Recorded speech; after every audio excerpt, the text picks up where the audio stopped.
আজকে দুপুরে রান্না বান্না করার পরে ভাবলাম কিচেনের এই পোর্শনটা একটু ক্লিন করে ফেলি।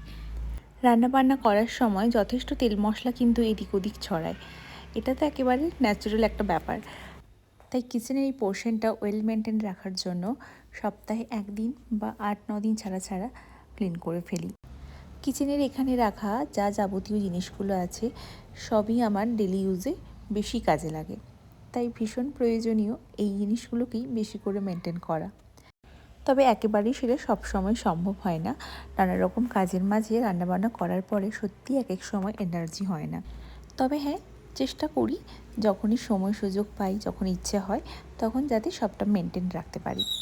একটা শুকনো টিস্যু পেপারের মাধ্যমে সমস্ত জিনিসপত্রগুলো একটু মুছে দিয়েছি ভালো করে।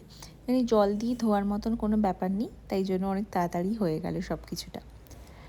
আজকে সকালবেলায় ভেবেছিলাম যে এই টেবিলটা পরিষ্কার করব ভালো করে, কিন্তু তখন সকালবেলা আর করিনি। তার কারণ ভাবলাম আগে রান্নাটা করে নিই, তারপর রান্নাটা হয়ে গেলে সব শেষেই একেবারে ক্লিন করব।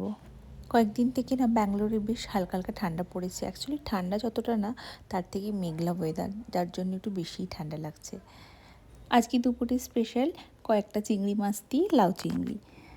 আজকে সকালে রমা আন্টি এসেছে। ওই যে আমার বাড়ির সামনে একজন আন্টি থাকতো না, তো ওই আন্টি তো এখন এখানে আর থাকে না, মাঝে মাঝে আসে। ওই বাড়িটাকে ভালো করে একটু পরিষ্কার করিয়ে নেয় মাসে একবার, তারপরে আবার চলে যায়। চলো তাহলে আন্টির সাথে একটু দেখা করে নিই। আন্টি তো বাড়ি চলে যাবে। Bye bye. सामने निकल गया क्या ये वाला कुछ? हाँ अरे अपन बोलते हैं ना कितना भी संभाल के चलिए, हाँ। दूसरा ही आके अपन को स्क्रैप सही करते में हैं। सही में। मेरा नारियल गिरा है इसके ऊपर अरे? इधर। कहाँ रखा जगह? आंटी फिर आएंगे। हाँ, आना है, आना, आओ ना। I'm there ना with you.